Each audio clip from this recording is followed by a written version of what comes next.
अगर आप already bank job में हैं तो बैंक प्रेफरेंस में क्या डालें, क्योंकि अब इंटरव्यू का टाइम है तो आप ऑलरेडी बैंक प्रेफरेंस डाल चुके होंगे। तो वैसे तो आप जिस बैंक में हैं सेम बैंक प्रेफरेंस आपको डालना चाहिए, वो भी टॉप में, क्योंकि इससे क्या होता है आपको एक लॉयल्टी बोनस मिलता है, लॉयल्टी बोनस। ठीक है, इससे हमको समझ में आता है कि भाई ये बच्चा वफादार है अपने बैंक के प्रति और ये इसी में जॉब कर रहा है तो आगे ही इसी में करना चाहता है। ठीक है, एक क्रेडिबिलिटी बनती है कि आप जिस बैंक से आ रहे हो आप उसी बैंक में हायर ऑफिशियल में जाना चाहते हो।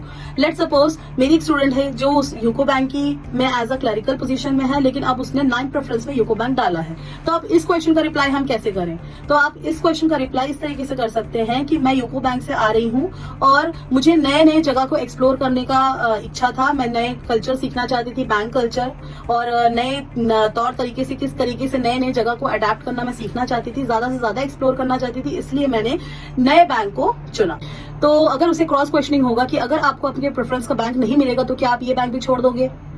तो उसका जवाब इस तरीके से हम दे सकते हैं कि नहीं सर, मैं यहाँ पे क्लरिकल पोजीशन में हूँ, मुझे वहाँ असिस्टेंट मैनेजर बनने का मौका मिलेगा और अगर मुझे वहां से और ग्रोथ चाहिए तो मैं आगे स्केल 2 स्केल 3 जितने भी एग्जाम्स होते हैं, इंटरनल एग्जाम्स, जैब कैप, उसको दे करके आगे मैं ग्रोथ का मौका देखूंगी। क्योंकि पोजीशन सेम रहेगा तो बार बार एग्जाम फाइट करने का कोई सेंस नहीं बनता है। ठीक है, तो आप इसको इस तरीके से, ये मैंने अपना तरीका बताया, आप और भी कोई तरीके से जवाब दे सकते हैं। आंसर लगना चाहिए बिल्कुल जेन्युइन, और आप ऐसा नहीं कि कुछ रट के आए हैं कहीं से, किसी का सुन लिया, किसी का सोच लिया और इस तरीके से आप रिप्लाई कर सकते हैं।